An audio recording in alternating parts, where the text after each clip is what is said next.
Collective, the Canadian Association of Physicians for the Environment, or CAPE, and welcome to part one of CAPE-BC's three-part series on environmental justice, co-hosted with CFMS-HEART. I want to acknowledge that the many communities we gather from today are situated on the unceded, traditional, and treaty territories of hundreds of Indigenous nations across this country. I live and work on the territories of the Musqueam, Squamish, and Tsleil-Waututh nations, otherwise known as Vancouver, and am grateful for the peoples who have stewarded and protected these lands and waters since time immemorial and who continue to do so today. And as we begin, as some people have already been doing, I'd welcome you to enter into the chat who you are and where you're joining us from today. So in terms of background on our organizations, I'm just going to share some slides here.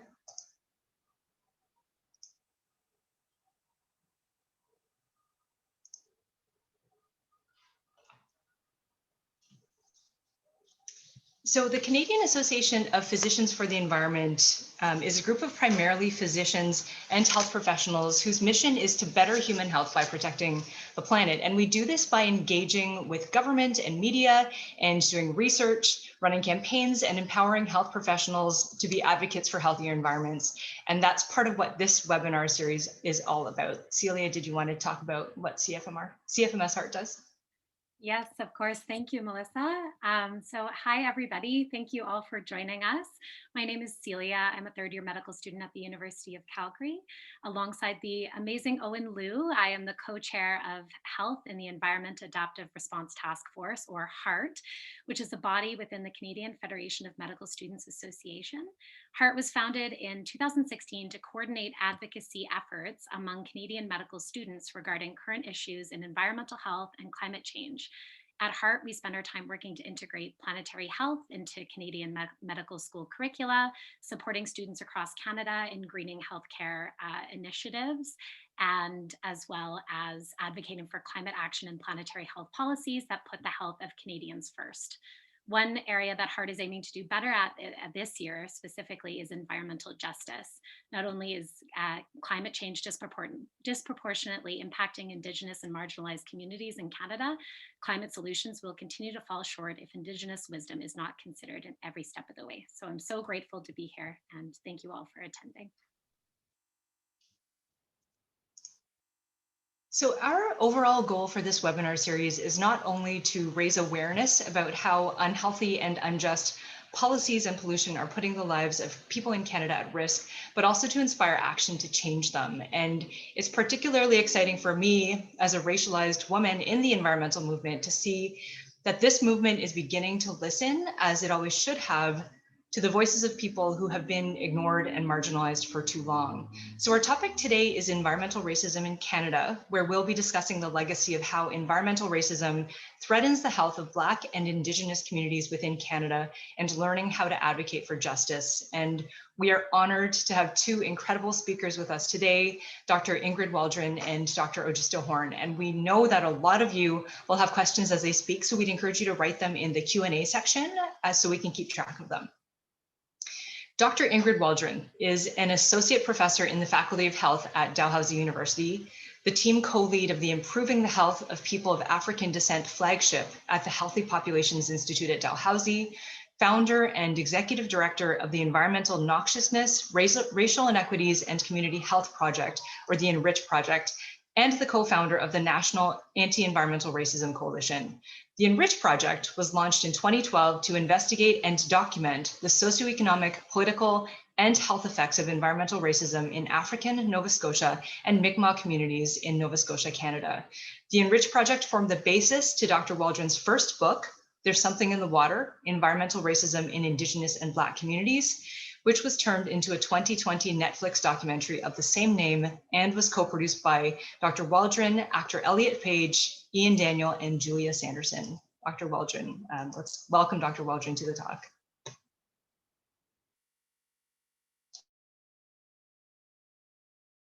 You're muted, Dr. Waldron. Can you hear me?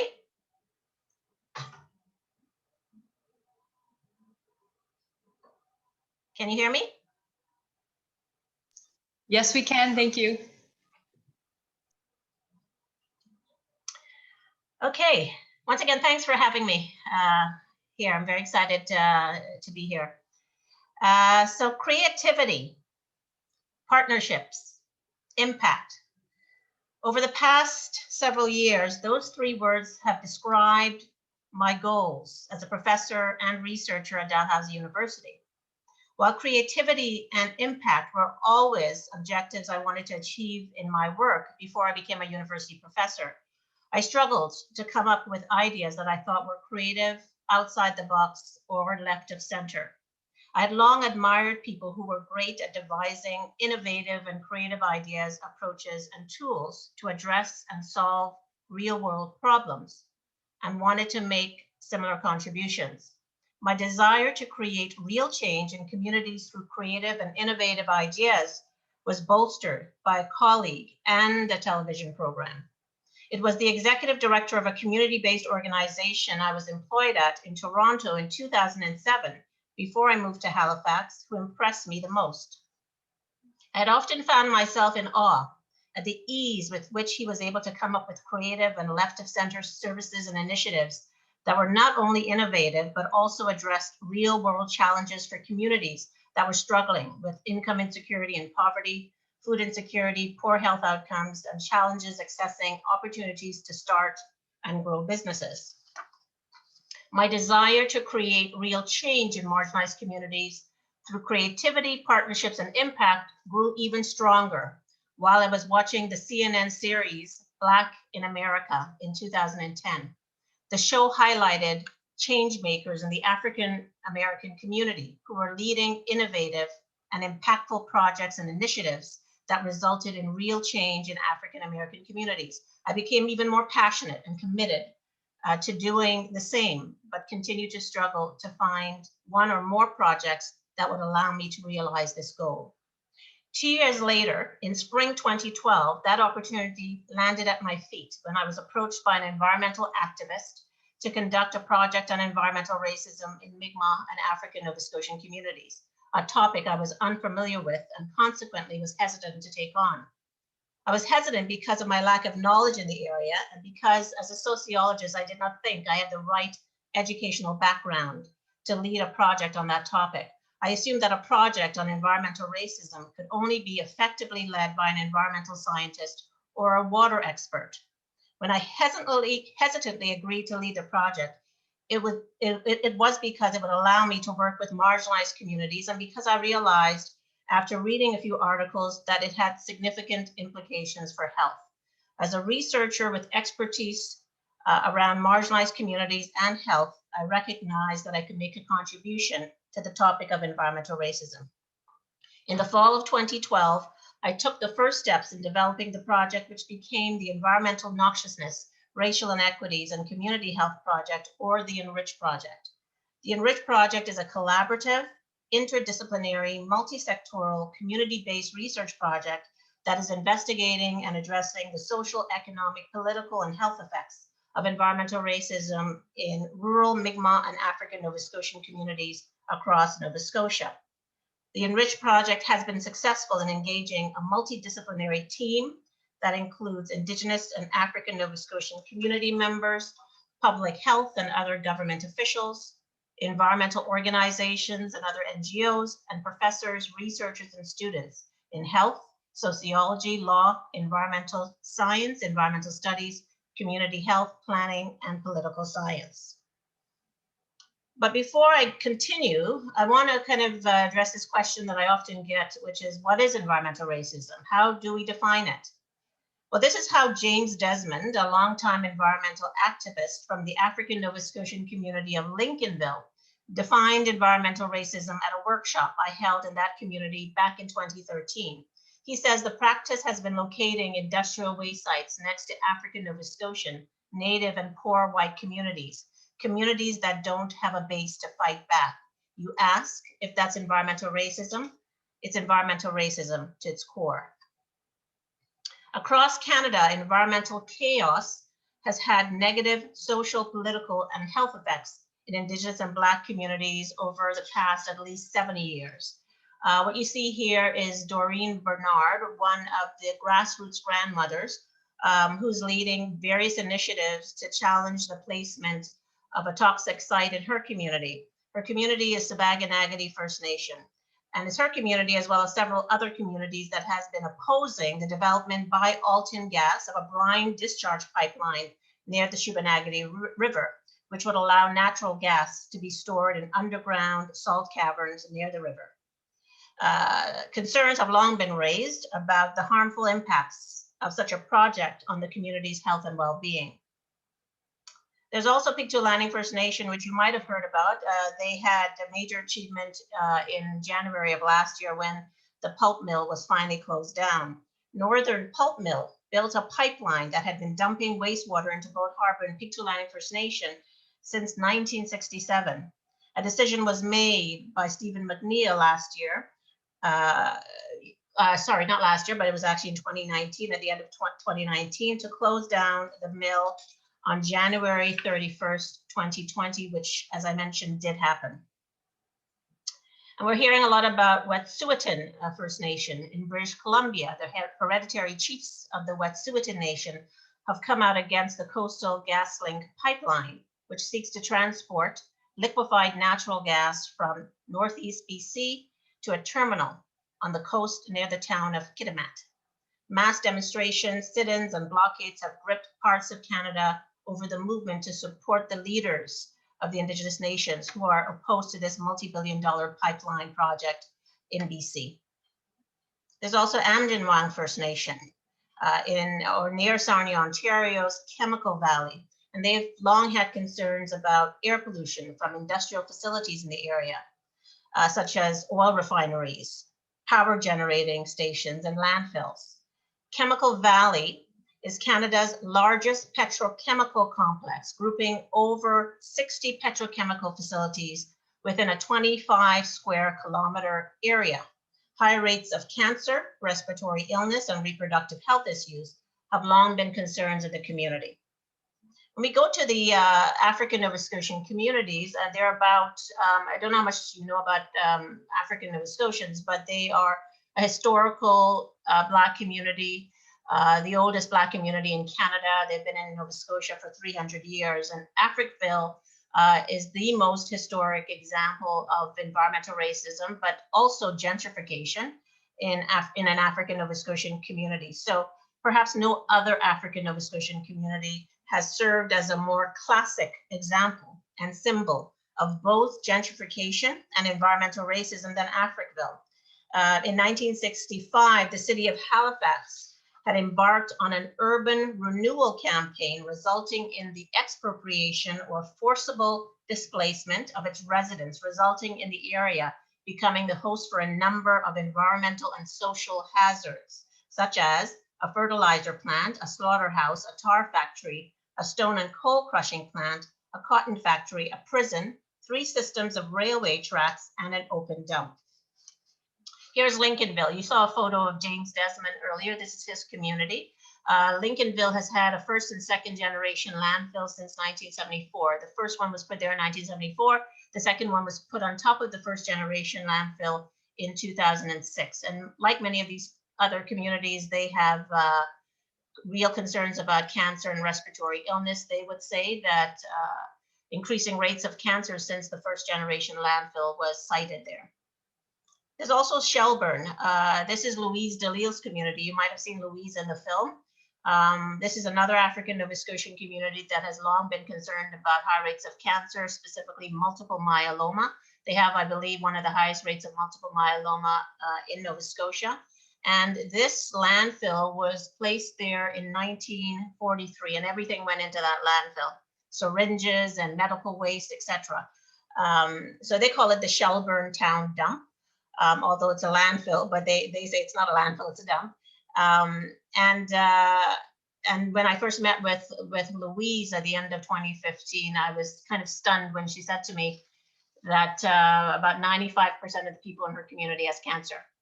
And family members have cancer as well, and that the African Nova Scotian men have died out, leaving a community of widows. So this brings me to environmental health inequities. One of the main reasons why I took on the project of environmental racism is because I'm a health researcher. I'm very interested in health disparities experienced by racialized communities. And, if you look at the literature over the past 20 years, Canadian literature, it suggests very strongly that high rates of cancer, respiratory illness, reproductive cancers, and other reproductive illnesses and other diseases are due to the proximity of communities, particularly racialized communities, to toxic sites. So environmental health inequities is a term that's typically used. Environmental health inequities across racial dimensions have been well documented in the literature. And it shows that Indigenous and racialized communities in Canada are exposed to greater health risks compared to white communities because they're more likely to be spatially clustered around these waste disposal sites and other environmental hazards. The risks associated with contamination and pollution include, as I said earlier, cancers, in many cases rare cancers, upper respiratory diseases, cardiovascular disease, reproductive morbidity, including preterm births, temporary liver dysfunction and seizures, et cetera, et cetera. Studies provide evidence that the health effects of environmental racism are also very much gendered and racialized. That's why it's important to look at the intersections of certainly socioeconomic status and race and gender, impacting Indigenous and Black women in very specific and unique ways, most notably the impacts on reproductive health, such as infertility, miscarriages, premature births, premature menopause, reproductive system cancers, and an inability to produce healthy children due to compromised endocrine and immune systems while in utero. So what have I been doing over the past, 9 years now, since I started the ENRICH project? I wanted it to be, as I said earlier, collaborative and very much partnered and interdisciplinary and intersectoral and multi-method and multimedia. And through the years, it has become all of those things. Of course, it took some time for that to happen. So I just want to provide a brief overview of some of the activities that I've been engaged in over the past 9 years. I mentioned earlier that in the past, I used to get that question often: what's environmental racism? Never heard about it. Don't really get that question anymore, not in Nova Scotia. That doesn't, I don't want to suggest that everybody knows what environmental racism is, but I've done a lot of events over the past 9 years, every single year since I started, and tons of presentations and workshops. So I think in Nova Scotia, at least, people are very much aware of this topic. So just engaging Indigenous and African Nova Scotian communities, both communities, in the events that I plan, that I organize. What I find in Nova Scotia is that it's very segregated, and you can go to various events and only certain communities are there and not others. And I was committed to ensuring that any event that I would hold would bring together both communities, so that I can have, diversity in my audience, which is, I find, kind of rare in Nova Scotia. But also, of course, have a diversity of perspectives on the panel. So I like to have politicians like Lenore Zan, who's standing, the government perspective, like Caroline Wright-Parks, who you can't see, but who's in brown. Doreen Bernard, who you saw walking along the Shubenacadie River, she's in black at the end of the table.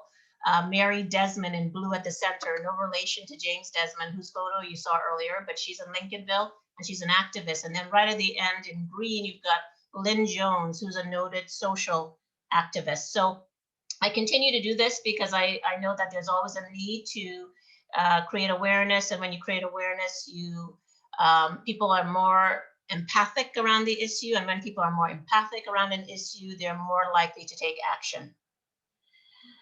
As a scholar, of course, I need to write books and write journal articles. And this is my first book, There's Something in the Water, which was published by Fernwood Publishing in April of 2018. And this was merely a response to some of the arguments that I've seen over the past few years about environmental racism, but also trying to redefine the parameters of critique around the environmental racism lens, particularly the overuse of the term environmental justice, which for me is not the correct term.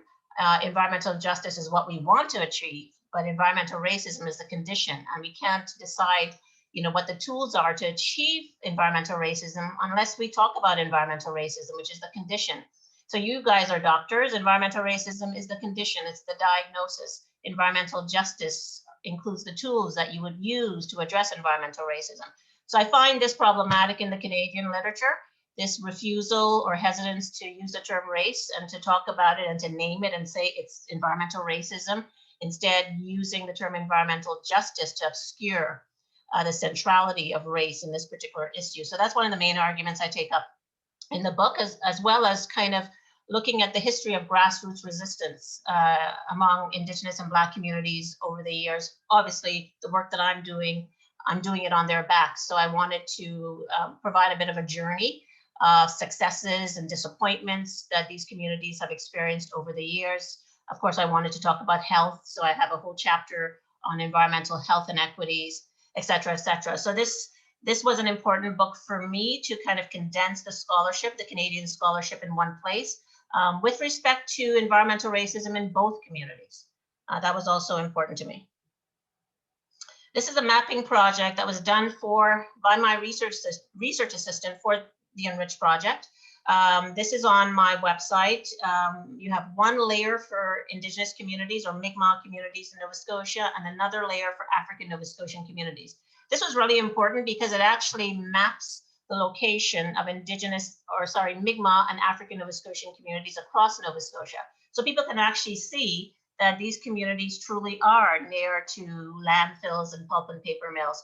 I mean, a lot of people doubted what I was saying early on, you know, and they would email me and say, it's not about race, it's about class. And, you know, a lot of comments that they made, you know, on email or in the media, they didn't believe that this is real. And so I thought it was important to map the cases of environmental racism across Nova Scotia, and here we are. And for some people, you know, this actually convinced them. They contacted me and said, okay, I can see it. I can see it now. Okay, I believe it now. So it's a data collection tool, but it's also something that I could use to take with me to, you know, to meet with policymakers. It's another form of data collection that I think provides strong evidence of the reality of environmental racism in Nova Scotia. This isn't part of the ENRICH project, Rural Water Watch, but it's an NGO that I co-founded in 2017 with a few environmental scientists. So this evolved out of my ENRICH project because I wanted to provide affected communities with something tangible, right? We could do a lot of research, and research takes time. And I thought to myself, what can we do that's much more immediate? Well, we can test their water, because all of these communities that we're working with, they just want somebody to test their water and tell them what's in their water. They don't necessarily want government to do it because they don't trust government. But we could do this work and give them that information immediately. So water testing has been done in Lincolnville and Shelburne. We go back to the community and we do workshops. We discuss the link between contaminated water and health. And we are currently doing annual Healthy Wells Day, because a lot of the communities have cracked wells or old wells, and we want them to know that that's a health risk. So we build capacity in these communities to keep their wells healthy. We also, through this NGO, we train environmental science students, university students, and college students like the Nova Scotia Community College. And we also train or build capacity of homeowners to test their own water. Eco-justice has also been important to the ENRICH project. Eco-justice is a law charity across Canada, different offices in Canada. They opened up an office in Halifax in 2018, and I met with them, and they are, you know, trying to examine legal remedies to address environmental racism in some of the communities here. But what was also great is that we were able to provide them with water testing evidence to build their case. So it was great that we had the water testing samples and the results from our work with Rural Water Watch. We were able to hand some of that over to them so they can build their case. I'm also collaborating with Let's Sprout, two young women, former DAL students, who decided that you know, it's important to embed environmental racism into the high school and middle school curricula. So they met with me and we discussed this, and we said, yeah, what we need first though is we need to develop creative and innovative tools for teachers to use in the classroom to teach about environmental racism. That's much more immediate. Long term, it's about how do we transform the Nova Scotia curricula, the high school and middle school curricula, so that teachers are much more equipped to teach about environmental racism in their classrooms. They have the right tools, they feel comfortable doing it. and students are learning about environmental racism in a different way. The truth is, the leaders of today would not have had the benefit of this type of education. And if we're trying to prepare young people, 14-year-olds and 15-year-olds, to lead environmental movements and to work at the departments of environment, then they need to have the right analysis. That's what I feel is the kind of the root of the problem, is that the people in power don't have the right analysis. So this project is about providing teachers and students with the right analysis around environmental racism. I've also just recently completed work with Climate Action Services to do climate change workshops in 3 African Nova Scotian communities. A total of 34 participants participated in February and March of this year, and the report was just released last week. This is to build capacity in African Nova Scotian communities to address climate change impacts and to look at the social, economic, political, and health effects of climate change in African Nova Scotian communities. The goal, of course, is to ensure that African Nova Scotian communities are climate ready, and as I said, to build their capacity around climate change adaptation. The workshops went really well. Some people didn't know anything about climate change, and they thought the workshops were too short. I was worried that they would not be engaged in this topic, because I would say that this is not a topic that African Nova Scotian communities are most engaged in. So it's been hard, even around environmental racism, it's been hard to engage them in these topics, but they loved the workshops. It was facilitated by Climate Action Services, and they're a group of retired environmental professionals. Yeah, so hopefully we can do more in African Nova Scotian communities. There are 48 African Nova Scotian communities. We only reached 3. So if we can get some more funding, it would be great to do more.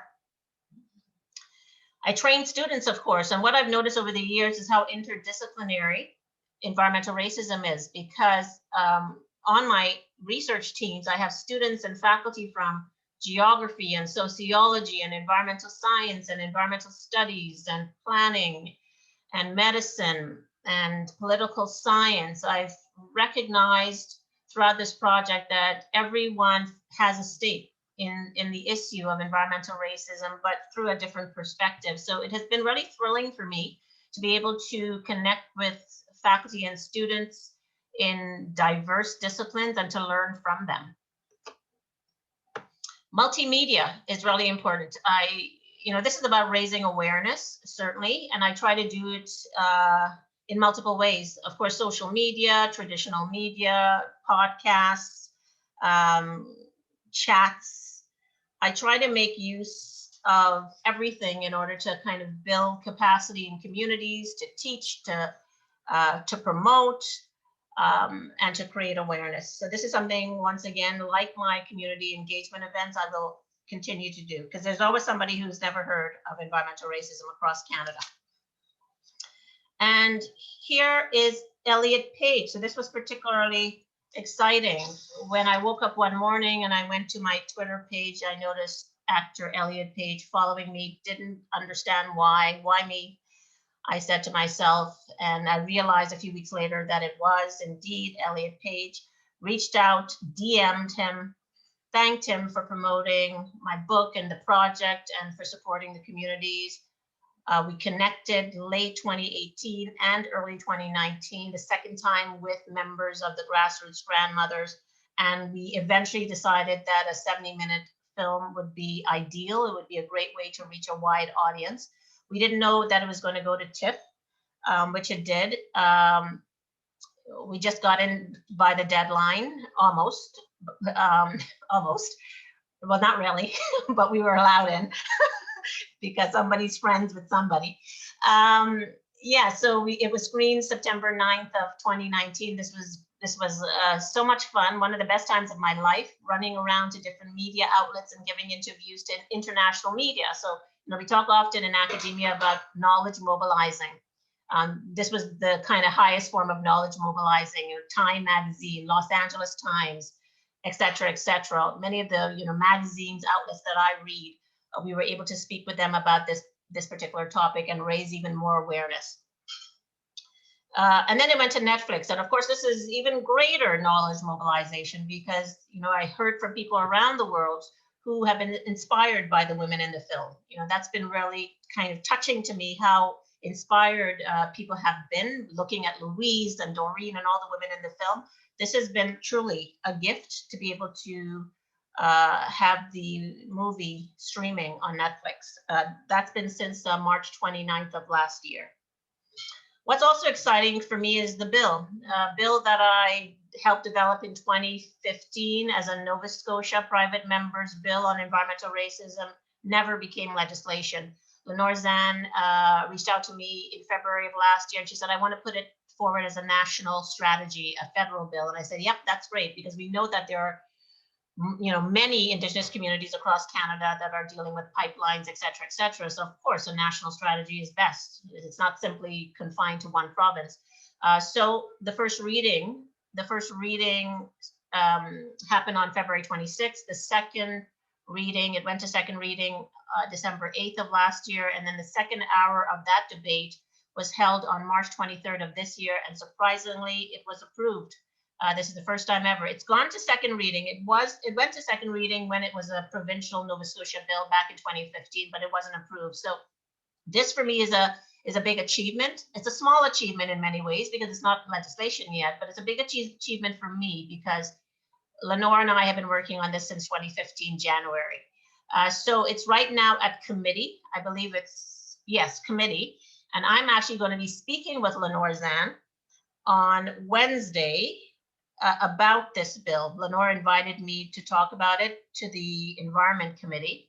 So that's going to be, I believe it's 3:30 Eastern time.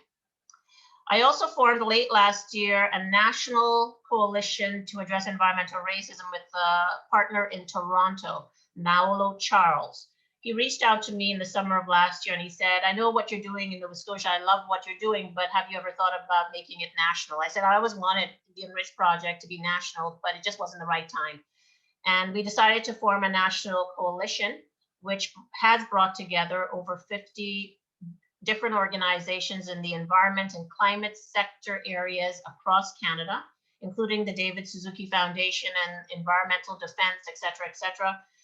The purpose of this is to bring these groups together to share expertise, ideas, and resources with the end goal of addressing environmental racism in Indigenous, Black, immigrant, and racialized communities across Canada. We do our work through 6 working groups. I don't know if I'm out of time, but I wanted to talk about how doctors can help address environmental racism. Please let me know if I'm out of time. No, you're good. You've got 3 minutes left. Okay. So how can doctors help to address environmental racism? Well, there are several ways. When we think of just curriculum, medical faculties and professors in medicine need to embed issues of social and environmental determinants of health into their curricula in more significant ways. I don't feel this is happening. It's not happening in Nova Scotia, as far as I know, so that medical students are better equipped with an understanding of the health outcomes that arise from environmental racism and the environmental determinants of health and how to act on these health outcomes when they graduate and start to practice. Doctors should play a bigger role in sharing information about environmental racism and its health impacts in the media, since doctors have a considerable amount of power that comes from their expertise and influence. While doctors often use the media as a platform to share their knowledge about various social and health issues, it is rare that I see a doctor discussing the issue of environmental racism and its health impacts in the Canadian media. It's important that doctors know how to assess for environmental health risks. This includes inventories and history questions that cover environmental issues as part of the general assessment. Doctors also need to develop educational and other health promotion interventions to help clients understand and, where possible, decrease environmental health risks related to water contamination and pollution. Doctors need to be involved in advocacy around environmental racism by collaborating with affected communities, government agencies, and other stakeholders to develop interventions that will help to address environmental racism. This may include writing letters and op-eds to local newspapers responding to environmental health issues affecting communities, serving as credible sources of information at community gatherings, formal government hearings, and professional forums, participating as committee members on community committees that focus on environmental racism and environmental health inequities, volunteering to serve on federal and provincial committees that focus on environmental issues and environmental justice. And finally, collaborating with MPs and other politicians to develop environmental racism and environmental justice bills and legislation. And I don't think I have enough time, but I was asked to talk about how CAPE members can support different initiatives, but we could talk about that when we do the question and answer. Thank you. Thank you so much, Dr. Waldron. I think you've given us a really solid idea of what environmental racism is, why we need to frame our ideas around environmental justice in the idea that, in fact, the problem is environmental racism, and some solid ideas about what we can do to move forward and what you're doing to move forward. It's incredible, actually, all the work you're involved in, and we need more of that. I'm going to hand it over to Celia to introduce Dr. Horn. Thank you, Dr. Waldron, and thank you, Melissa. I'm very honored to welcome Dr. Ojistoh Horn. Dr. Horn is a CAPE board member and a revered family physician currently serving the Noxiousness Mohawk community, an area comprised of 25,000 people straddling the American, Canadian, and Ontario-Quebec borders. Dr. Horn completed her Bachelor of Science in Anatomy and Cell Biology and a Master's in Epidemiology and Biostatistics at McGill University, then worked as a researcher for the Gonowalke School Diabetes Prevention Program. She paused this work to pursue medical school at the University of British Columbia, then completed McGill's Family Medicine Residency Program with a fellowship in maternal and child health. As a traditional-minded woman, mother, family physician, and student of history and politics, we are so fortunate to have Dr. Horn with us here today to speak about how environmental racism has impacted the health of the community she serves and loves. Thank you, Dr. Horn. Thank you. I had a hard time figuring out how to share my slides, so I'm going to have Melissa do this for me.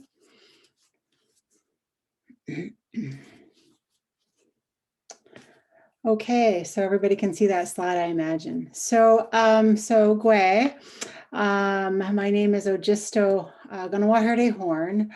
I'm a Haudenosaunee, or Mohawk, as is commonly understood. I am Bear Clan, and I grew up on the Gonowalke community right near Montreal. My mother is from Gonowalke, and my father is from Akwesasne. Did you want to go into the slideshow?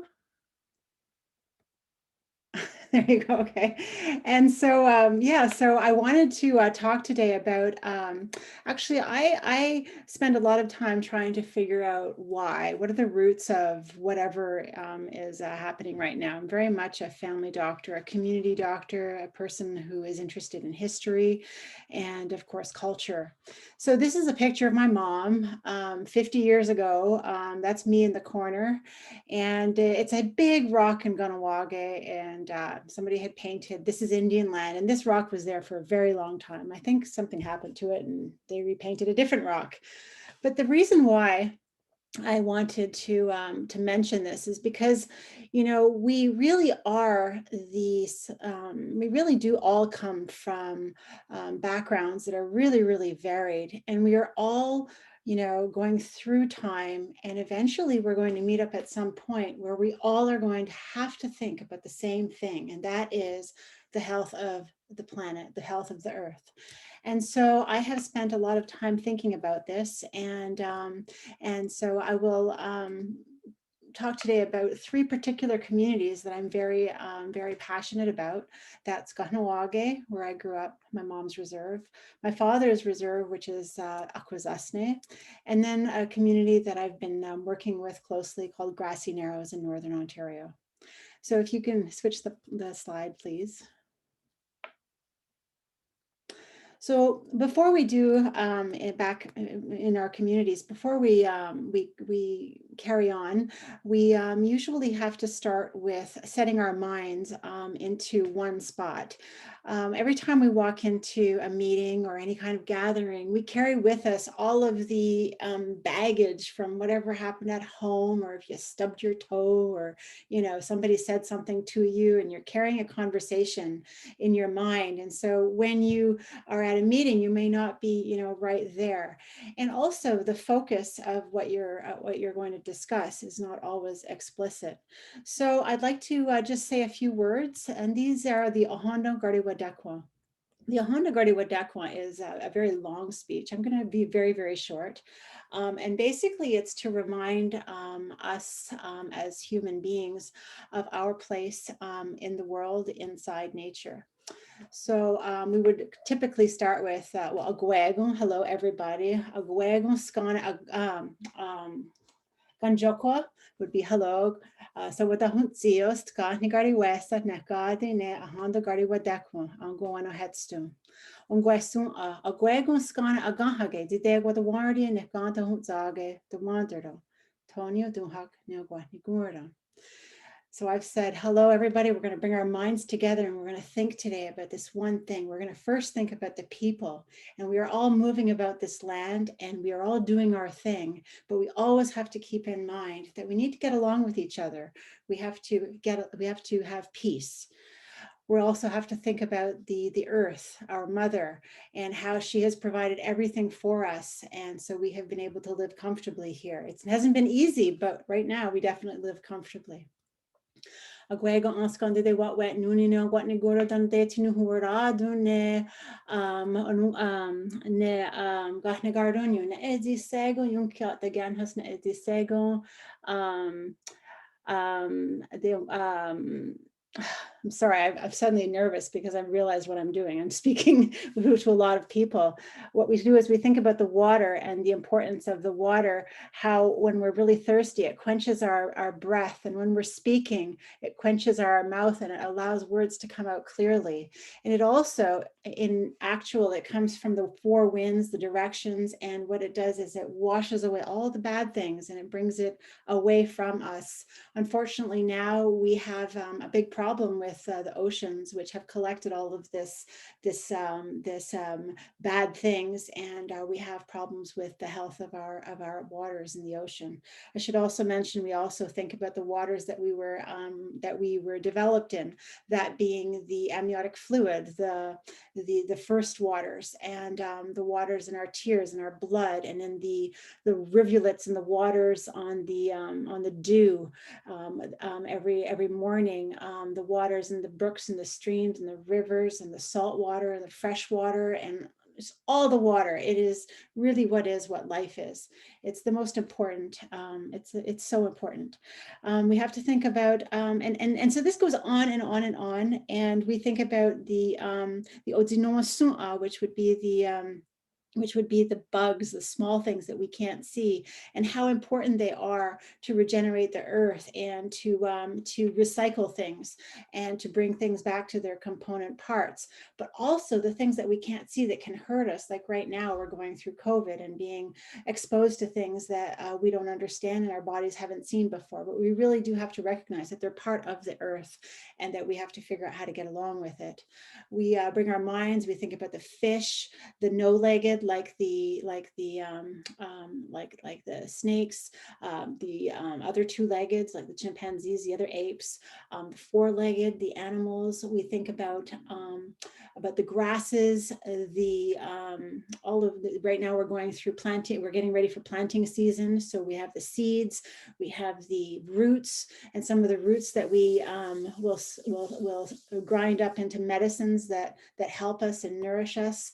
We have our crops, the three sisters, the corns, the beans, and the squash, and the other crops around the earth that have made us able to domesticate them and to live and to grow our civilizations. And we give, an acknowledgement to the wild berries, like the strawberries, which is what we would say is the very first or the most important of our fruits. We give our acknowledgement to the trees. Right now we have Wata ceremony, which is the maple syrup, which we tap every year at this time, and we use it to cleanse our bodies. We drink it, and after a very long winter of being inside and not eating necessarily healthy, good food, we drink the sap to clean ourselves out.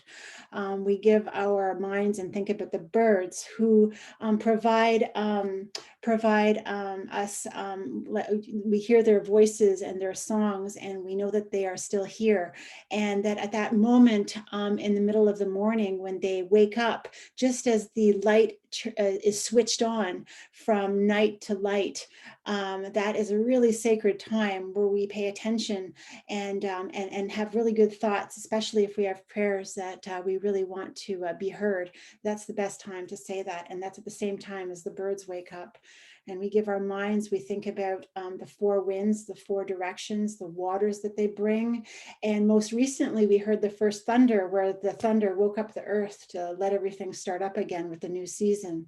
And we think about the four beings. We have beings that, sacred beings that have protected us. We have to think about our big brother, the sun, who is here to, like a very good big brother, very trustworthy. Every day is up and making sure that we have the warmth and all of the sustenance that he provides us. And then his sister, but our grandmother, the moon, who is there to help with fertility and with the seasons, and very important with the cycles, especially with the oceans and with women. And just recently she came up in the sky and was in the same sky at the same time as the sun came up. So they greeted each other because sometimes they help each other. And we think about our ancestors who are in the stars, and how the stars can sometimes act like a blanket to cover up our grandmother, so that she is comforted at night. We also think about the mind inside nature, sa oyer and goa, this huge energy that thought about all of this. And it's not a female, it's not male, it's just a mind inside nature. We think about Sunquaitdizum, which is creator. We think about Jujujizum, who is the sky woman, the first woman. And we think about all of that energy to make all of this happen. So we're going to bring all of these things into our minds and think about that right now as we talk about the environment and where our place is in this environment. And with those words, and with now all our minds in this spot, I'd like to continue on with this presentation. So you can change the slide. So when I was very young, I always had this on my wall. It's a poster. It's a very classic poster. Only after the last tree has been cut down, only after the last river has been poisoned, only after the last fish has been caught, only then will you know that money cannot be eaten. And so I grew up for a very, very long time being very, very aware of the environment, of course, with the Hondo Kariwadekwa and the different teachings that have been are in my family. But this is something that is really very much sort of on par with most Indigenous traditions or thoughts, culture, just really recognizing that, you know, there is a limit. The things that we have, there's a finite capacity of the earth to be able to sustain what we live right now. And so, I mean, this is something that I knew as a small child. Can you change the slide?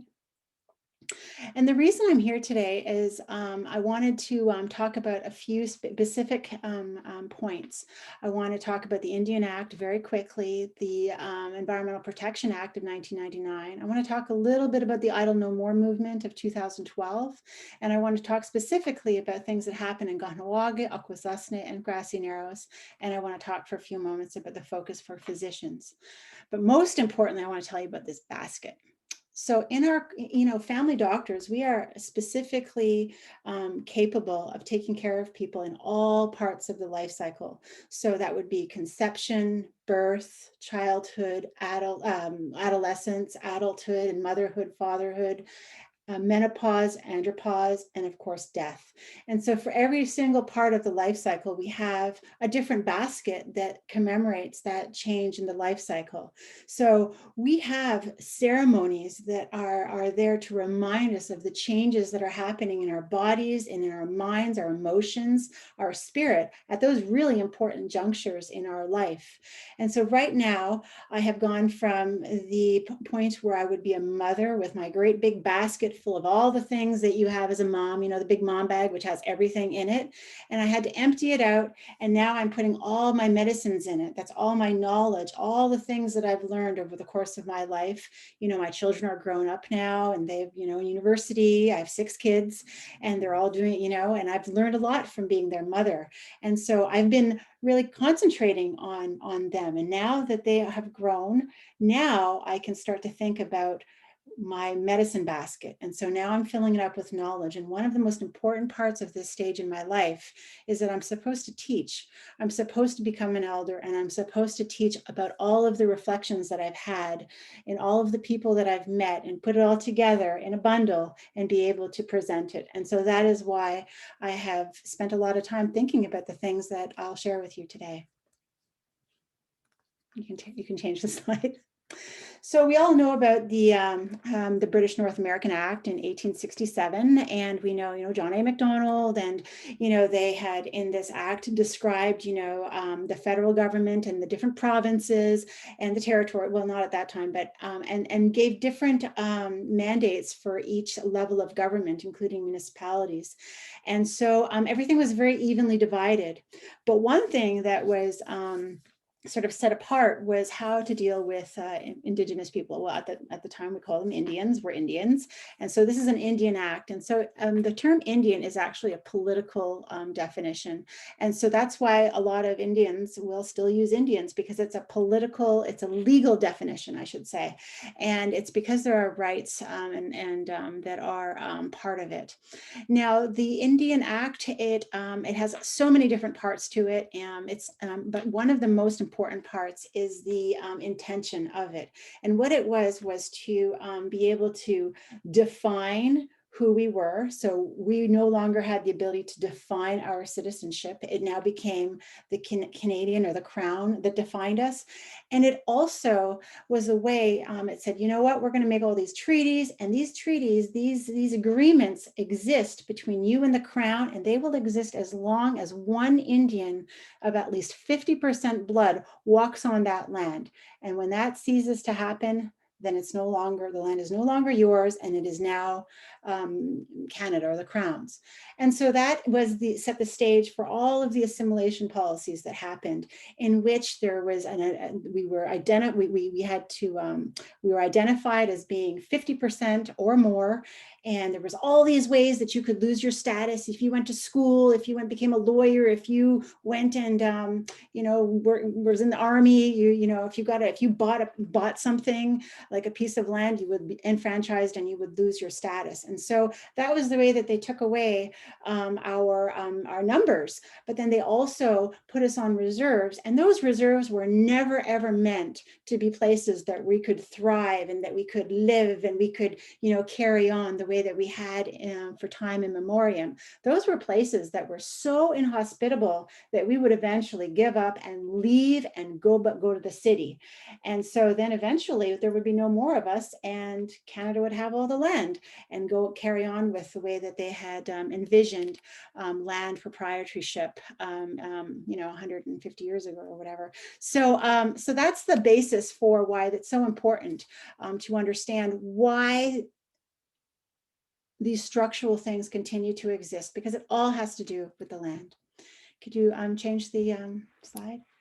So as I said, it's a principal statute with the federal government administers Indian status, local First Nations government, and the management of reserve lands and communal monies.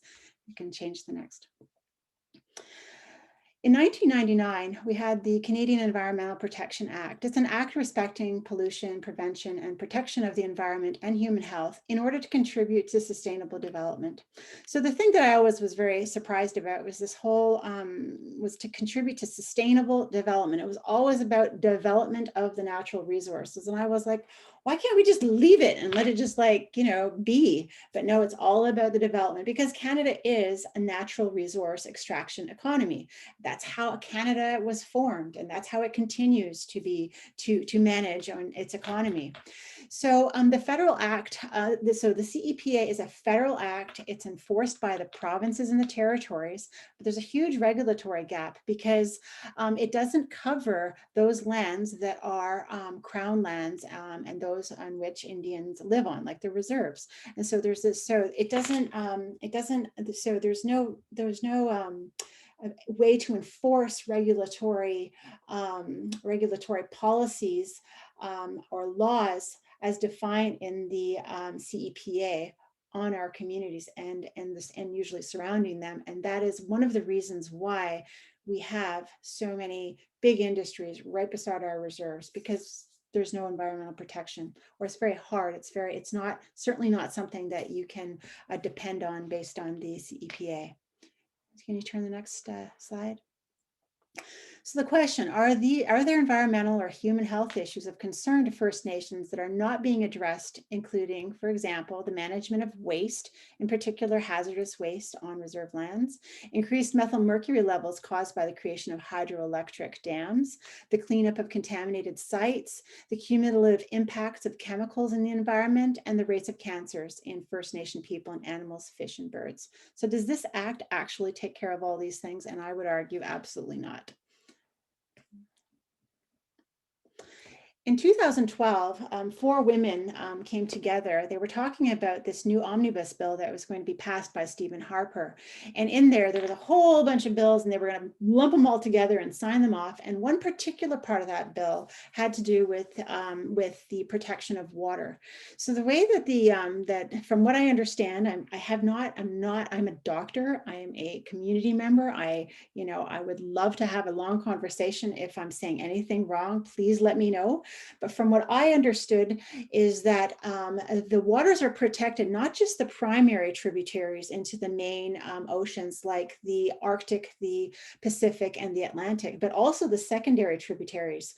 And so that's quite a big land space. And from what I understand, this particular bill was decreasing the protection from the secondary tributaries and only going to include the primary tributaries, which would have changed the amount of already weakened laws to protect our environment in our communities. Our people who live in these very remote places would have even weaker protection of their environment.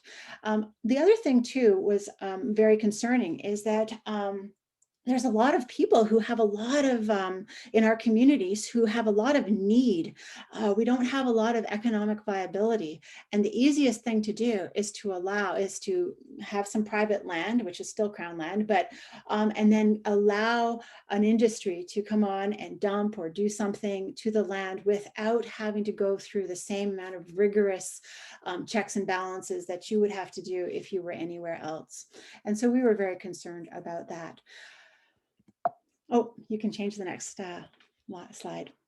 So I'm going to talk right now about Gonowalke. Gonowalke is where I grew up. It's a community of about maybe 10,000 people. We're just south of Montreal, about 15 minutes away. And I'm going to talk about what happened, my gosh, in about the 60s. So this is a picture of my mom. My mom was, her name is Gahandinetta Horn. She was a really big activist in the 60s. She was a model, and she was one of the very first people to use her status as a media personality to start talking about really important issues. She talked about women's rights and women's health. She talked about all sorts of social issues that were happening in the day, and a lot about environmental concerns.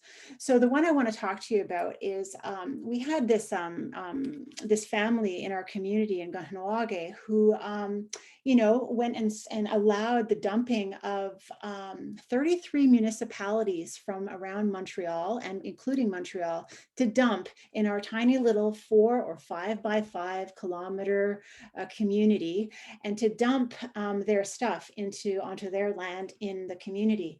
And they did this for years and years and years, and they developed a huge rat problem. And but on the funny side is big companies like Labatt's, if they had put their labels upside down, well, then they would bring it to the dump. So sometimes there was some very viable stuff in the dump. So I remember my mom saying that one time somebody opened up a bar and, was selling for 5 cents a bottle, the beer, because, because the labels were on upside down. And also, linoleum that was, garbage. So people all had in the community at one time the same linoleum in their kitchen floors that they got from the dump. So, people were pilfering through there and getting some really viable stuff, because we didn't have a lot of money back then. And but when the municipalities got whole wind of the fact that we were actually using this stuff, well, no way. And so they started to wreck the stuff before they put it in the dump. So it was no longer viable, which I thought that was not very nice. If you're going to throw something out, let somebody use it. In any case, the other thing that happened was, so my mother and a group of people, clan mothers, they collected a whole bunch of rats and mice, and they ended up going to Indian Affairs in Ottawa, and they had a big presentation. And to make a long story short, the rats got out and they went all over the place and they caused all sorts of havoc. But it brought a lot of attention to what was happening in the community about all of this rat problem. And so it took another several years, but it eventually did stop. The dump closed down. But the important point is that we needed to have external control. All of the internal demonstrations of the people against the band council, as well as this family, did nothing to stop this dumping. And it took a lot of external support for it to finally stop. At about the same time, we had a community member, a family, who allowed for another dump. And this dump happened, people were bringing companies all the way down from South Carolina, would drive all the way north into, across the border into Montreal, right to our little reserve, and then right down and go and dump. And they were dumping wastes, things that like chemicals, stuff that there was zero regulation. And even today, you can't go in there, and they say the snow never melts there. But the thing is, it's about a quarter of our entire community that we can't go to because of the dumping. And so, it rains, it snows, it goes down into the water table, and then it goes underneath our community. And, we have a lot of health issues. And how do you measure whether or not that's related to all of that garbage and the toxicity of the stuff that was put there with our knowledge, but definitely not our consent? Could you change the next slide? So this is the community of Gonowalke. You can see it's all the green stuff. It's an aerial view. And so it's the green. It looks like about a square. It's about 4 to 5 kilometers by 4, so about 16 to 20 square miles. If you can move to the next slide. So that big space there is that, oh, back it up. That big red space is the area that nobody goes to. It's a massive space. And so our community is shoveled into this tiny little area, and we're surrounded by all these French-speaking communities, and for the most part do not like us. And every time we don't have any advocacy, the only voice that we can have is to block that Mercier Bridge, and then people will listen to us. And so that's why we have such a bad rep, because nobody listens to us unless we do something like block a bridge, and then everybody's very excited. And then, what happened in '90 where the army came in, and anyways, there was race riots, and it was just a horrific summer of 1990. And that's not the topic of today's discussion, but what is the topic is that a lot of Native people are not listened to, and the only recourse they have is demonstrations and to embarrass somebody, and then people will start to listen and pay attention. But the repercussions are often pretty big, and we usually suffer those. Can you, the next slide?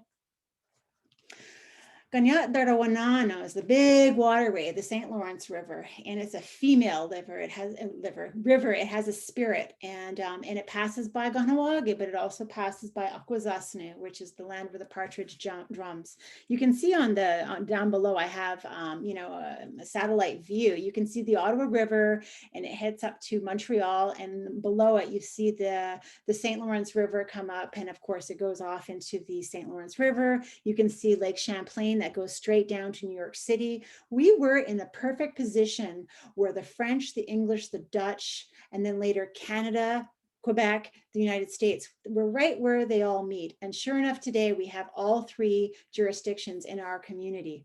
It is a very complicated place to live. In the picture that you see where the river is on the west side, that little peninsula, that's America, but a little bit first, like New York, it's in New York, a little bit further downriver, it's Quebec.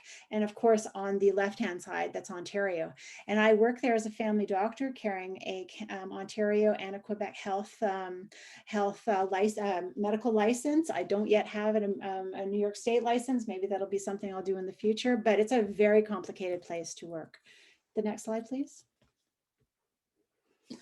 So in the 50s, early 50s, there was a great big dam called the Moses Saunder Dam that was put between across the St. Lawrence River, just west or upstream between Messina, New York and Cornwall, Ontario. And because of that dam, all sorts of very cheap hydroelectricity was provided to the area. And so if you look on the just below at that map, you'll see a sort of like it kind of looks like a red blood cell, and that's Cornwall Island. That's part of our reserve. And around it, you're going to see 6 red dots, and those are all incredibly huge Superfund sites on the American side and the equivalent of a Superfund site on the Canadian side. And these are known to be very dangerous for the health of the people who live within their area. So here we have Cornwall Island. We have I don't know if I'm allowed to, yeah, General Motors, which was decommissioned in 2012. We have Alcoa, we have Reynolds Aluminum, we have DuPont Pulp and Paper, Courtaulds Textiles, and we also have the CIL Domtar Pulp and Paper, DuPont Chemicals. So we have 6, all sorts of different industries with cheap electricity that we're dumping into the area. And the reason it's so difficult to manage the area is because there's different jurisdictions. You've got provincial, 2 different provinces, a state, 2 different federal, and you have an Indigenous reserve on Crown lands. What a mess. And so yes, in Maclean's, this is from 1971, it was considered one of the most dirtiest places. It was a place unfit for man or beast. I think now there are other places that have got the dubious distinction and first prize, but we had that for some time. So there's a whole mix of chemicals in the water, in the soil, in the air. And before we were a thriving community, we were self-sufficient. We had our dairy, we had a dairy cattle industry. We grew our own food. Our men fished. We had honeybees. We had like a very thriving economy. And our men also worked away in the high steel, and they would bring home money and from building bridges and high steel across North America. And then in the mid 80s, because of all of this, there was all sorts of studies that were done because suddenly people were bringing, and that's a very long story, I'm being very, very short. And suddenly we were basically told that we could no longer eat the fish. We were suggested we could not eat from the gardens. We could not eat from the lands. We lost our dairy industry. Every single thing that existed that we were able to thrive off was removed from our economy. And so and I won't go into a lot of detail, but that's when our industry went into cigarettes. And now it's guns and it's pot and it's all these other, and the casino, all these things that Ojistoh is known for is a direct result of us trying to find an economy because our land has been completely destroyed. The next one. By contaminating our food chain, including mother's milk with toxic compounds such as PCBs, dioxins, DDT, and many others, corporate society has removed from us our very ability to feed ourselves, our families, and our communities. Next slide.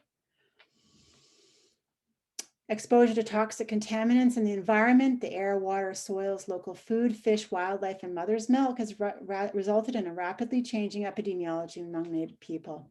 That's from Gudgy Cook. Gudgy Cook is one of the original people who headed the National Council of Aboriginal Midwives. She's my aunt and taught me a lot about midwifery and a lot about delivering babies and culture, and a lot about environmental justice and environmental racism and environmental, like all the toxicities, because she was a big part in some of the studies that happened here in which they were measuring milk, blood, urine, everything you could think of. So many studies have been done in Akwesasne, but in the case that she was involved in, it had to do with the mother's milk. And so they were told that the milk is full of PCBs, but what else are they going to do? So there was a lot of consternation. Do we allow our women to breastfeed our babies? And they did. But there's always been a hint, like, when I breastfed my babies, did I cause harm because of the PCBs?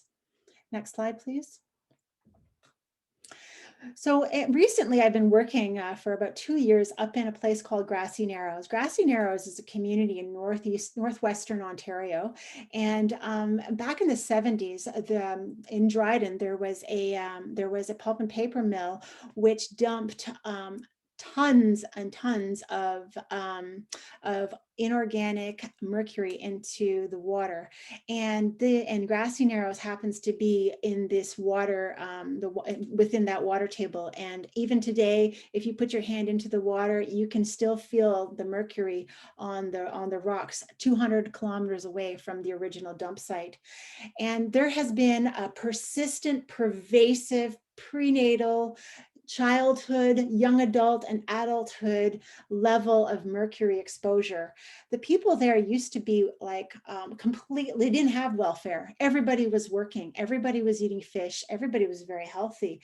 And then this happened, and now there's maybe a 25% employment rate, but the unemployment rate, I don't know what it is, but there's not a lot of people working, and there's not a lot of elders. There have severe systemic effects of mercury exposure. And there are so many problems related to profound mercury exposure that are actually different than the mercury exposure that we learn in medical school. In Japan, when they had the Minamata exposure, it was from inorganic mercury being dumped all at once. Boom! And the children had this exposure that was finite. In this case, it's continuous, and it's been changed to methyl mercury. It's become organic, and it is all throughout the entire systems and in the environment.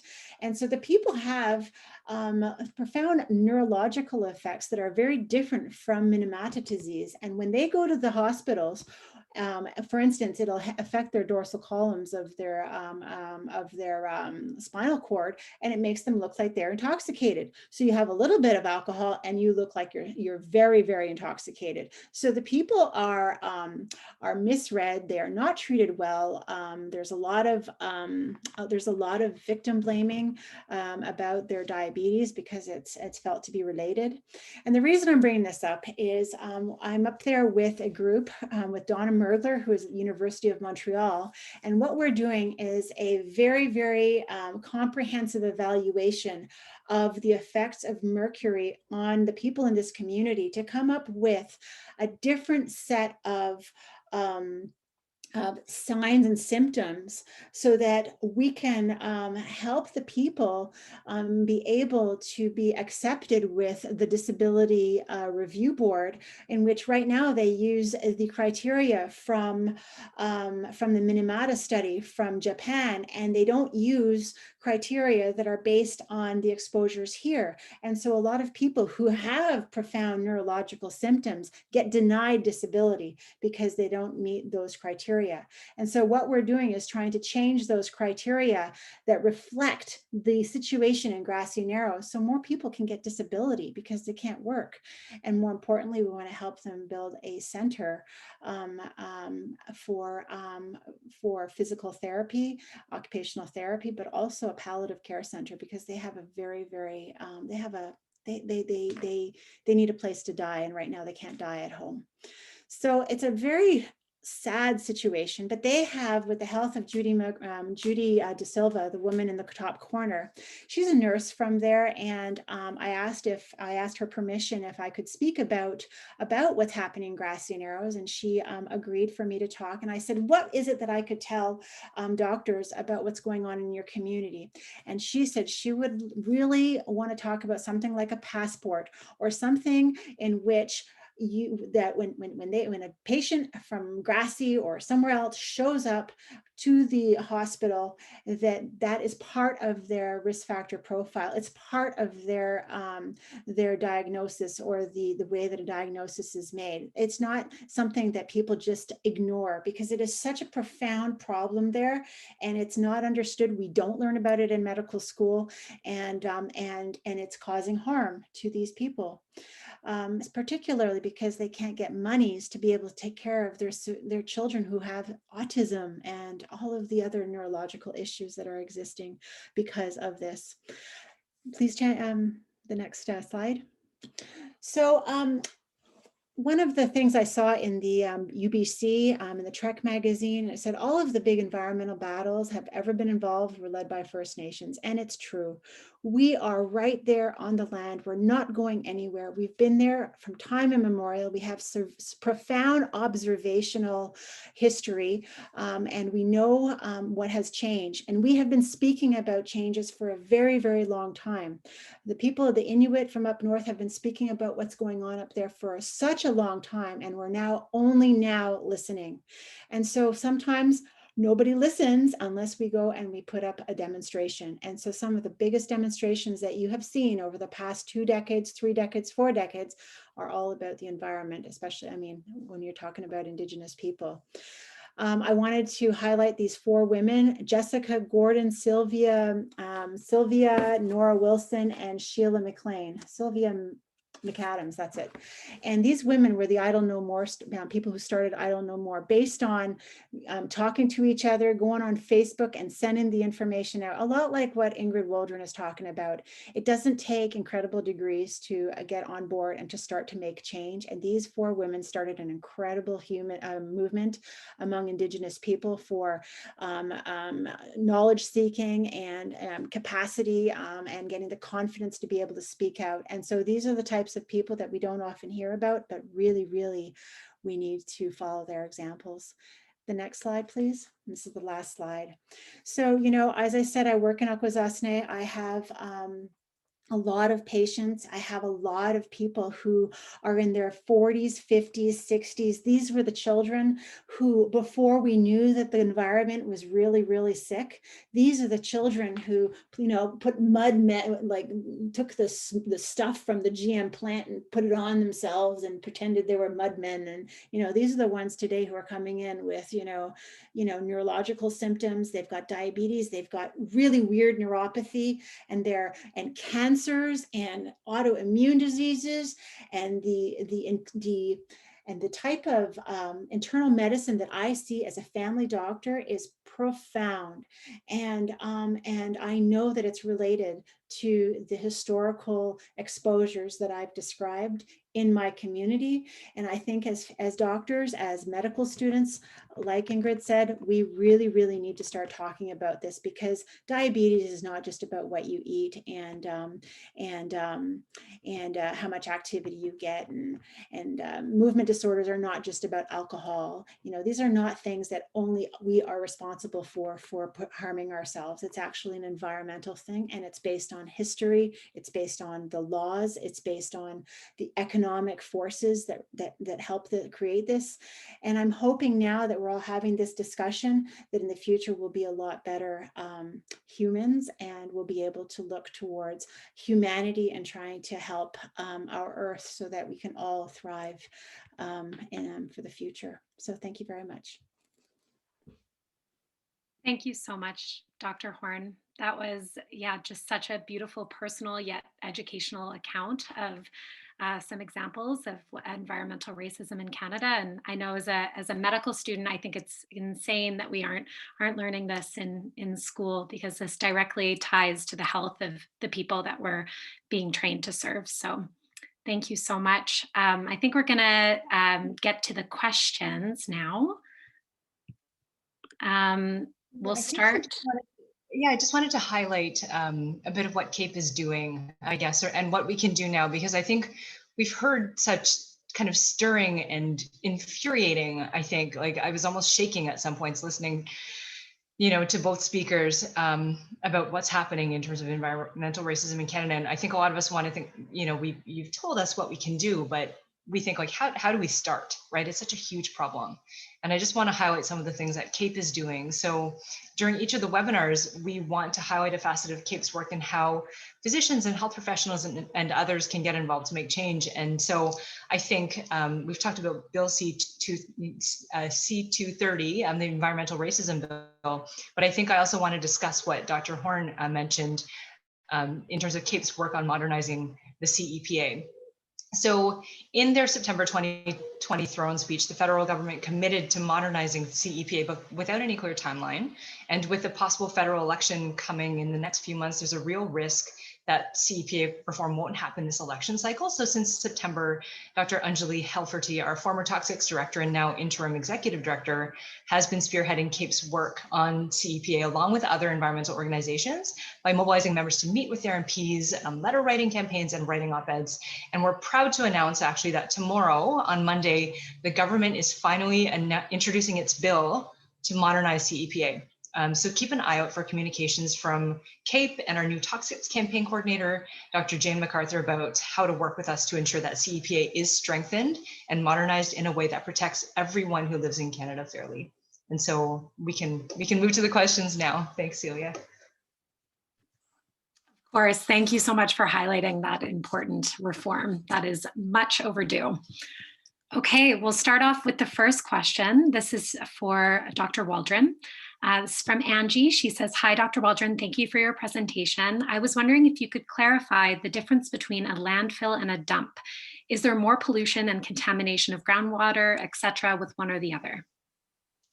I don't think there's a difference. I think when Louise kind of jokingly said it's a dump, she was suggesting that the use of the term landfill was too polite.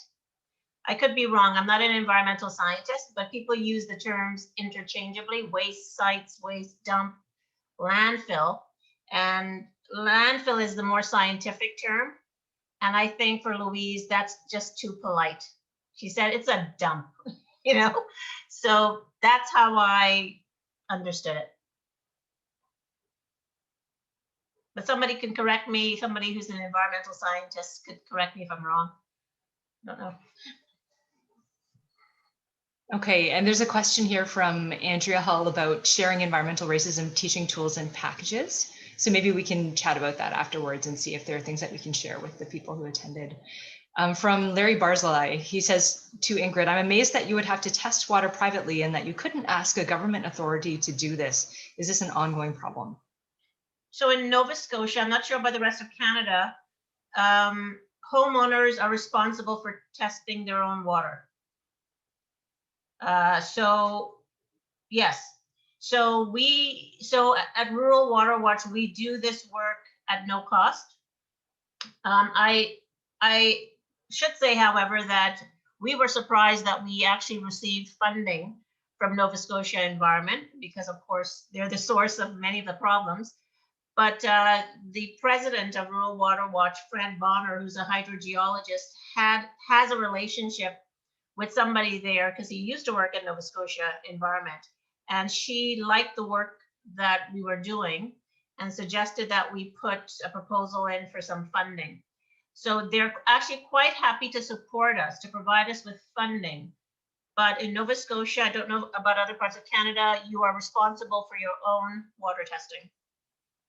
So for us, this NGO is a community-based initiative. So we have the community members on our board. We do everything, as I said, at no cost, and we enable community members to drive the work that we're doing. So they're on project committees as well. So they initiate the projects and we follow along. But it's all community and environmental scientists, and the government is not involved.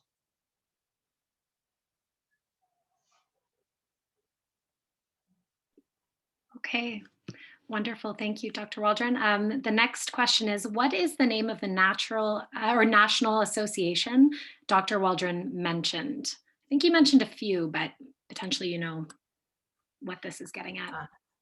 Well, the National Anti-Environmental Racism Coalition is a new anti-environmental racism coalition I formed with now Charles. So we haven't come up with a really good name for it as yet. So we're still calling it the National Anti-Environmental Racism Coalition until we find a better name. So that is connected to Make Way. Make Way is a charitable organization. So if you type in Make Way Anti-Environmental Racism, you'll find a page where we're listed. We are one of their platform projects. And they have several environmental initiatives, but they've put us under this category, this environmental racism category that's new for them. So happy to say that there's a focus at Makeway now on environmental racism, although they've always been involved in environmental issues. Now there's a clear focus on that topic. Thank you. I want to direct this question from Kainagata to Dr. Horn, because you do see patients in practice. And the question is, how has the pandemic interacted with existing environmental racism?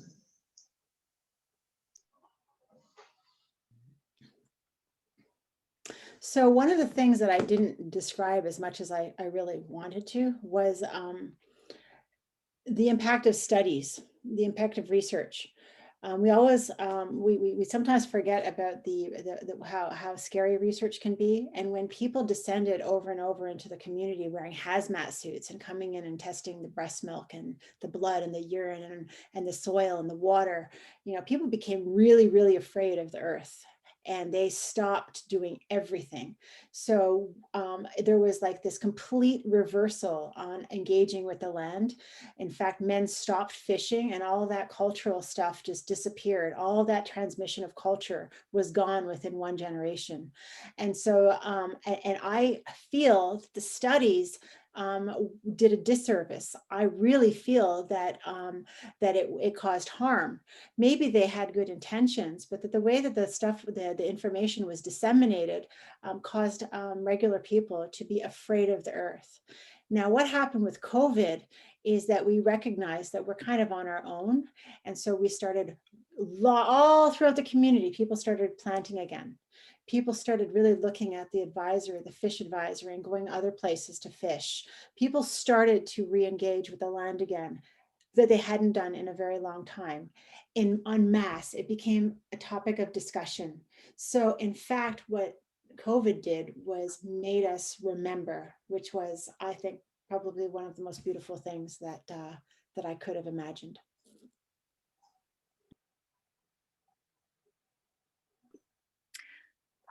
This question is from Warren Bell. I'd like to ask both Dr. Waldron and Dr. Horn to comment on their observations about trends in awareness and action related to environmental racism and whether the speed of change is changing.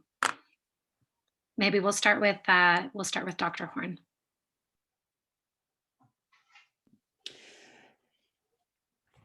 I think the effects of environmental racism, the health effects, it's so mixed up in just the general way that healthcare is given. You know, you guys go through medical school and you're taught to become family doctors or doctors, and to expect that there are certain things available, help that's available, different infrastructure that's available when you get out to practice. But if you go work in a Native community, you're going to find out that there's no infrastructure. There's no colleagues. There's no other, you know, the nurses, you know, they're not the same type of nurses that you worked with when you went and did your residency. And so you go there and you're overwhelmed because you have all these tools that you just spent, you know, 15 years getting, and now they're not useful. They're not useful. And at the same time, you have all these people who are so ill and you have no frame of reference to be able to take care of them. And so they use their primary care in the emergency rooms, and they show up and they're really, really sick. And the doctor is overwhelmed, tired, And rather than, and we're spending a lot of time talking about cultural competence and cultural safety and cultural awareness, but actually what happens is the doctor is really, really tired and it is overwhelmed with this person and can't help them. So what are they going to do? The racism comes out and they just, blame the person. And so what I'm saying is that it can't be just, environmental racism. It's so tied up with all these other things, this lack of infrastructure and this lack of primary care, this lack of an understanding of the nature of how a massive determinant of health is the environment. Like, it's all mixed up. And so we, at the end of the day, just really get on the bottom of this. Like, we really, are not doing well. When we talk about movement, I would say that it's not moving very quickly at all. I work with a bunch of colleagues, Indigenous physicians who work in our own communities across Canada. We've been meeting every week for a year now, and we talk about what's happening in our communities and how primary care is working out in the time of COVID. And I can tell you, racism is alive and well, and it just makes me so upset because how are we going to, if we can't treat each other well, how are we going to learn how to love as a people, how to love the earth again, and work towards trying to make her better? If people don't care, how are we going to change? How are we going to have people accept environmental policy if they don't believe in it? Just like the COVID vaccination. If they don't believe in it, how are you going to get them to accept to take it? How are we going to stop this problem with people who are not vaccinating because they're worried about this and this and that? They just have, there's so much tied into that. And so what I'm saying is that if we have all of these environmental laws and all of this environmental, all this economic change that's going, political change that's going to happen, the people are not going to accept it if they don't believe it. And then they're going to push back harder, and you're going to have more extreme views and more racism. So I think that I'm very nervous because I kind of expected that what happened in my community, where people started to get back to the land because they saw COVID, that's not necessarily happening in other places. And that's what really upsets me, is that we should be doing land-based training and all over the place, not just in Indigenous communities. We really need to get to start to become more aware of our environment. Melissa, you did this environmental prescription, go outside. We have to go outside more. We have to fall in love with the earth again so that we can start to accept all the changes that are going to happen, whether we like it or not. And if a more core of us accept it, then maybe it will be easier. But I'm really worried that this transition is not going to be easy. So no, I don't think it's happening fast. I think we have to put more energy into our children, like what you're doing, Ingrid, with one of your programs in the children. It's so important because they talk to their families. If we can get them outside with their families and start, growing and start to enjoy the earth again and participate with her, instead of going on a jet ski, get like a kayak, just all this, it's so huge. And so, no, I don't think it's fast enough, unfortunately. Dr. Horn, Dr. Waldron, do you think you could comment on that, on the pace of change?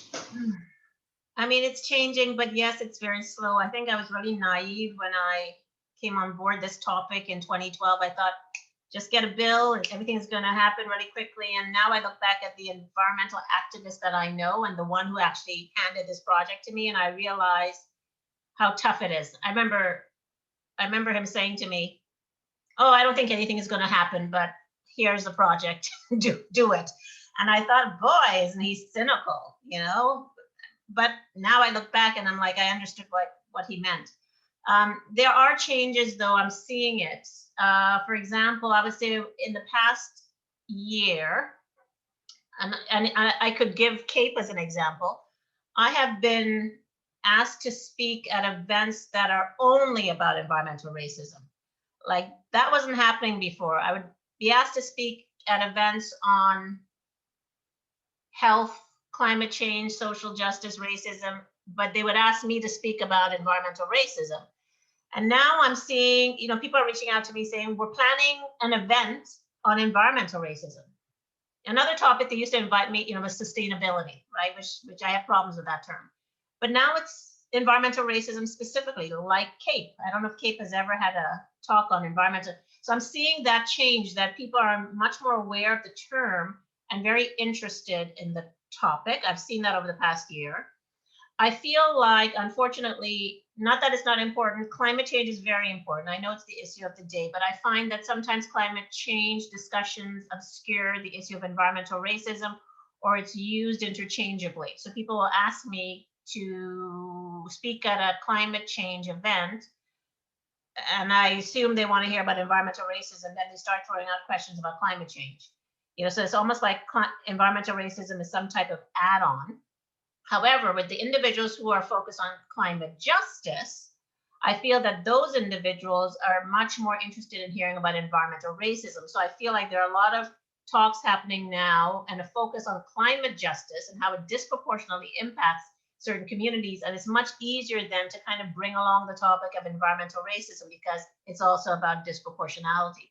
So in terms of just public engagement events and interest, what I'm seeing from community members, activists, scholars, there's an interest in this topic. And I think in order for things to change, people have to become aware of it. They have to be interested in it. They have to sit like people are right now, listening to it. And as I said earlier, empathizing, understanding, having the right analysis, and then they might act. So more of this is happening, and it's being named as environmental racism. I think the bill shows progress. The fact that it got approved at second reading is slight progress. And, but once again, slow. And what makes this topic very difficult? It's about capital. It's about profit for government. That's why it's tough. That's why it's slow going. So as long as we have those competing interests, the health of individuals, which is actually not a priority for individuals who believe that this is not a health issue, and then profit, like which one will win out? So I get it. I understand why it's so tough, but I think we need to keep pushing. And I think that young people are starting to get on board. Particularly, I want to target those young people who are so excited about climate change, because the young people are so passionate about climate change. So often I say to them, I wish you could also be excited about environmental racism. These are connecting issues. And then I show them how they're connecting issues. But the young people today in Canada, in Nova Scotia, passionate about climate change. But I want you to kind of make an intellectual leap. Environmental racism, the pollutants, that are emitted, they have implications for climate change. So we need a holistic understanding of this. And if we can bring the young people on board who are so passionate about climate change to become also passionate about polluting industries, then I think we have a burgeoning movement where people have an analysis that's much more holistic and not separating all of these different issues. Separating health from climate change, and separating justice from climate change, and environmental justice from environmental racism. It's all connecting. Agreed, and thank you so much for making those connections. I think we all wish we could talk to you for another hour, an hour and a half, but I think we have to tie up to respect your time. I'm just putting some links in the chat there. And so if you want to stay involved in our advocacy efforts with CAPE around SEPA and other major environmental issues facing Canadians today, if you haven't already, please check out our Toxics campaign page or join CAPE at the links I put in the chat. And if you like today's webinar, we'd encourage you to make a donation to CAPE-BC so we can keep inspiring action on environmental issues that matter. And I'm going to turn it over to Celia to say a few words about CFMS-HEART. Yeah, just a few words. If you're not already part of the CFMS-HEART network and you're a medical student and you want to be engaged in issues like these, the first Google Doc is to sign up for the network. You'll get all the emails and newsletters associated with HEART and all the opportunities to get involved. And if you want to learn a little bit more about HEART or have any kind of med student collaboration and something that you have going on, feel free to email us as well. And Celia, did you just want to mention our next? Yeah. Yes, absolutely. Thank you, Melissa. So yeah, our next webinar we're excited to announce is May 2nd, and it's called Whistleblowing, Putting Health First. So here, if you do come, you will hear from the inaugural winner, Ryerson University's Whistleblower Award, about his advocacy efforts against the oil sands, and environmental scientist about her fight against the fracking establishment. This is Dr. John O'Connor and Karen Hosford, and Anjali Helferty as well. So stay tuned for information on this. It'll be coming your way soon. Thank you so much to everyone who was involved, Dr. Waldron, Dr. Horn, Celia, Kevin Liang, who's actually providing tech support behind the scenes in that black square there. We appreciate your time so much and all the efforts you're giving towards advancing justice in so many different ways across this country. So thank you, and have a great rest of your Sunday, everyone. Thank you. Thanks a lot for inviting us. Bye, Dr. Horn. Thank you. Bye-bye. Thank you so much.